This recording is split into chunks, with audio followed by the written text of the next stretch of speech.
ভাবুন তো, ৪,০০০ বছর আগের কথা। ফোরাত আর দজলা নদীর ঠিক মাঝখানে গড়ে ওঠা প্রাচীন ও রহস্যময় এক প্রান্তর। চারপাশের এই নীরবতার মাঝেই লুকিয়ে আছে পৃথিবীর অন্যতম শক্তিশালী এক সভ্যতার ইতিহাস। আমাদের আজকের এই বিশেষ আয়োজনে আমরা সেই প্রাচীন নগরীর গভীরে প্রবেশ করব, যা বাইরে থেকে দেখতে ছিল এক জাঁকজমকপূর্ণ সাম্রাজ্য, কিন্তু আধ্যাত্মিকভাবে এক গভীর অন্ধকারে নিমজ্জিত। চলুন ব্যাবিলনের সেই ঐতিহাসিক এবং আধ্যাত্মিক যাত্রায় প্রবেশ করা যাক। ব্যাবিলন নামটা শুনলেই চোখের সামনে ভেসে ওঠে প্রাচীন এক রহস্য। কিন্তু জানেন কি এই নামের শেকড়টা আসলে কোথায়?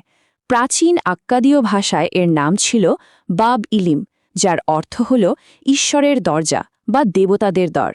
এই নামকরণ থেকেই কিন্তু স্পষ্টভাবে বোঝা যায় শুরু থেকেই এই নগরীর সাথে এক ধরনের ঐশ্বরিক বা অতি প্রাকৃত বিশ্বাসের গভীর সংযোগ ছিল।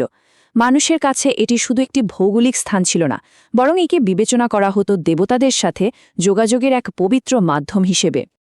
প্রাচীন এই নগরীর অবস্থান নিয়ে আমাদের মাঝে একটা সাধারণ ধারণা আছে। আমরা অনেকেই হয়তো ভাবি আধুনিক বাগদাদি বুঝে সেই প্রাচীন বাবেল নগরী। আসলে কিন্তু তা নয়। প্রাচীন ব্যাবিলন বা বাবেল শহরটি বাগদাদ থেকে প্রায় ৯৭ কিলোমিটার দক্ষিণে অবস্থিত ছিল। বর্তমানে এই ঐতিহাসিক স্থানটির ঠিক পাশেই রয়েছে ইরাকের আল হিল্লা নামের একটি শহর। মূলত এই নির্দিষ্ট জায়গাটিই ছিল একসময়কার মেসোপটেমীয় ক্ষমতার মূল কেন্দ্রবিন্দু। তবে কেবল ভৌগোলিক বা রাজনৈতিক ক্ষমতার জন্যই এই বাবেল শহরটি ইতিহাসে পরিচিত হয়ে ওঠেনি, বরং এটি পরিণত হয়েছিল এক ভয়াবহ আধ্যাত্মিক পরীক্ষার কেন্দ্রস্থলে। এই নগরীর মাটির পরতে পরতে লুকিয়েছিল এমন এক অন্ধকার বাস্তবতা যা পুরো সভ্যতাকে ধীরে ধীরে গ্রাস করে নিয়েছিল। ঐশ্বরিক আলো থেকে দূরে সরে গিয়ে এই জাঁকজমকপূর্ণ নগরী কিভাবে জাদুর রাজত্বে পরিণত হল, তা সত্যিই এক বিস্ময়কর অধ্যায়। এই অন্ধকার অধ্যায়ের সবচেয়ে প্রামাণ্য এবং শক্তিশালী বিবরণটি আমরা পাই আল কোরআনে। সূরা আল বাকারার ১০২ নম্বর আয়াতে বলা হয়েছে, আর তারা অনুসরণ করত সেই জ্ঞান যা বাবেবে হারুত ও মারুত নামের ২ ফেরেশতার ওপর নাজিল হয়েছিল। তারা মানুষকে জাদু শেখাত। এই আয়াতটি অত্যন্ত গভীরভাবে আমাদের স্মরণ করিয়ে দেয় যে সুলাইমান আলাইহিসসালামের রাজত্বকালে শয়তানরা কিভাবে এই বাবেল শহরে জাদুবিদ্যার প্রসার ঘটিয়েছিল এবং মানুষকে চরম বিভ্রান্তির দিকে ঠেলে দিয়েছিল। এখন প্রশ্ন হল, তারা আসলে কী ধরনের জাদু বা ভবিষ্যৎবাণী করত? ব্যাবিলনের পুরোহিতদের জাদু ও গণনাবিদ্যার ২টি প্রধান পদ্ধতি সে সময় বেশ সুপরিচিত ছিল। ইতিহাস সাক্ষ্য দেয় যে তারা মূলত জ্যোতিষশাস্ত্র অর্থাৎ গ্রহ নক্ষত্রের গতিবিধি পর্যবেক্ষণ করত। আর দ্বিতীয় পদ্ধতিটি ছিল বেশ অদ্ভুত, পশুর কলিজা পরীক্ষা করে ভবিষ্যৎ অনুমানের চেষ্টা করা। প্রাচীন মাটির ফলকে এই কলিজা পরীক্ষা বা হেপাটোস্কোপি এর বিস্তারিত বিবরণ পাওয়া যায়। এই বিদ্যাগুলো এতটাই প্রচলিত হয়ে পড়েছিল যে পরবর্তীতে গ্রিক ও রোমানরা কালদীয় শব্দটি ব্যবহার করত শুধুমাত্র জাদুকর এবং জ্যোতিষীদের বোঝানোর জন্যই। এত বিশাল আর উন্নত একটা সভ্যতা কিভাবে জাদুর এই ভয়ঙ্কর মায়াজালে পুরোপুরি আটকা পড়ল? ঠিক কোথা থেকে শুরু হয়েছিল এই ধ্বংসাত্মক চর্চা, যা পুরো একটি সমাজকে অন্ধকারের অতল গহ্বরে ঠেলে দিয়েছিল? এর উত্তরটা লুকিয়ে আছে চরম এক অবাধ্যতার ইতিহাসের মাঝে। বাবেলে প্রেরিত ২ ফেরেশতা হারুত এবং মারুত মানুষকে জাদু শেখানোর আগে কিন্তু স্পষ্টভাবে সতর্ক করে দিতেন। তারা বলতেন, আমরা তো কেবল পরীক্ষাস্বরূপ প্রেরিত, তাই কুফুরিতে লিপ্ত হবেন না। কিন্তু মানুষ এই সতর্কবার্তা চরমভাবে উপেক্ষা করেছিল। তারা জেনে বুঝে এমন ধ্বংসাত্মক জাদু শিখতে শুরু করে যার মাধ্যমে স্বামী স্ত্রীর মাঝেও বিচ্ছেদ সৃষ্টি করা যেত। এটি ছিল এক ঐশ্বরিক পরীক্ষাকে অবজ্ঞা করার ভয়ঙ্কর পরিণতি।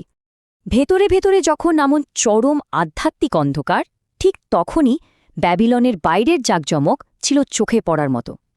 রাজা নেবুচাঁদনেজার দ্বিতীয় এই নগরীকে নতুনভাবে সাজিয়েছিলেন।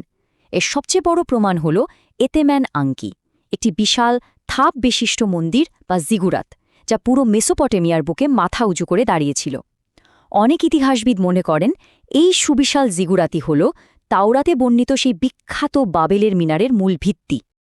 এই বিশাল জিগুরাতের চূড়ায় বসেই পুরোহিতরা আকাশের গ্রহ নক্ষত্র নিবিড়ভাবে পর্যবেক্ষণ করত, আর সেখানেই উপাসনা করা হতো মারদুক নামের এক দেবতার। ইতিহাসের এক অদ্ভুত বৈপরীত্য যেন এখানে ফুটে ওঠে। একদিকে স্থাপত্যশৈলীর চরম উৎকর্ষ ও আকাশচুম্বী জাঁকজমক, আর অন্যদিকে এক আল্লাহর ইবাদত ভুলে গিয়ে মূর্তি পূজার গভীর আধ্যাত্মিক অন্ধকার। বাহ্যিকভাবে অত্যন্ত সমৃদ্ধ হলেও ভেতর থেকে এই সভ্যতা ছিল পুরোপুরি পথভ্রষ্ট। আর এই বিপুল ক্ষমতা আর সমৃদ্ধির একেবারে সর্বোচ্চ চূড়ায় বসেছিলেন এমন একজন, যার অহংকার সব সীমানা ছাড়িয়ে গিয়েছিল। তিনি হলেন নমরুদ। দীর্ঘ জীবন এবং অসীম ক্ষমতার দম্ভে অন্ধ হয়ে তিনি নিজেকে অমর ভাবতে শুরু করেছিলেন। ক্ষমতা তাকে এতটাই বিভ্রান্ত ও দাম্ভিক করেছিল যে শেষ পর্যন্ত তিনি নিজেই নিজেকে ঈশ্বর হিসেবে দাবি করে বসেন। তার এই চরম অহংকারের চিত্রটি সূরা আল বাকারার 258 নম্বর আয়াতে অত্যন্ত স্পষ্টভাবে ফুটে উঠেছে।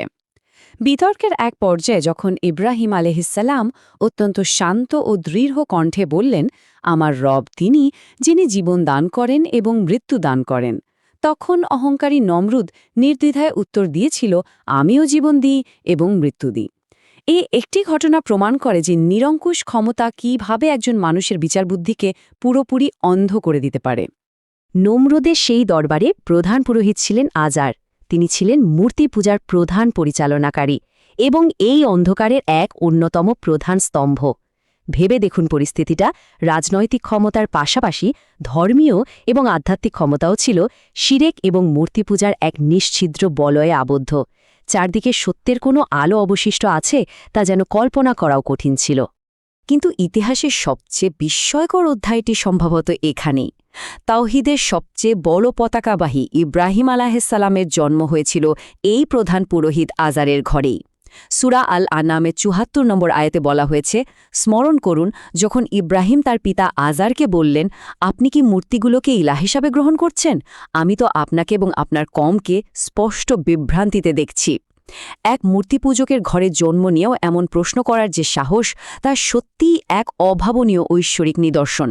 সত্যি, এটি স্রষ্টার অসীম ক্ষমতার এক অপূর্ব দৃষ্টান্ত। সূরা আল মুমতাহানাতে যেমনটি প্রতিফলিত হয়েছে। ঠিক যে নগরীতে জাদু, শিরক এবং নমরুদের অন্ধকার ছিল সবচেয়ে গাঢ়, ঠিক সেখানেই জন্ম নিয়েছিল তাওহীদের সবচেয়ে উজ্জ্বল আলো। যেখানে নমরুদ, ঠিক সেখানেই ইব্রাহিম। এটি একটি শাশ্বত নিয়ম যে অন্ধকার যখন তার চূড়ান্ত পর্যায়ে পৌঁছায়, সত্যের আলো ঠিক তখনই তার পূর্ণ শক্তিতে উদ্ভাসিত হয়। ব্যাবিলনের এই প্রাচীন ইতিহাস থেকে আমরা আসলে কি শিখতে পারি? শিক্ষাগুলো আমাদের আজকের দিনের জন্য অত্যন্ত প্রাসঙ্গিক। প্রথমত, জাদু এবং শয়তানের প্ররোচনা মানুষের জন্য কেবলই ধ্বংস ডেকে আনে। দ্বিতীয়ত, একটি সভ্যতার বাহ্যিক চাকচিক্য এবং উন্নতি কখনোই তার আধ্যাত্মিক সত্যতার প্রমাণ হতে পারে না। ব্যাবিলন অত্যন্ত সমৃদ্ধ ছিল, কিন্তু সত্য থেকে ছিল যোজন যোজন দূরে। এবং তৃতীয়ত, অন্ধকার যতই গভীর হোক না কেন, ঐশ্বরিক আলো ঠিকই তার নিজস্ব পথ তৈরি করে নেয়।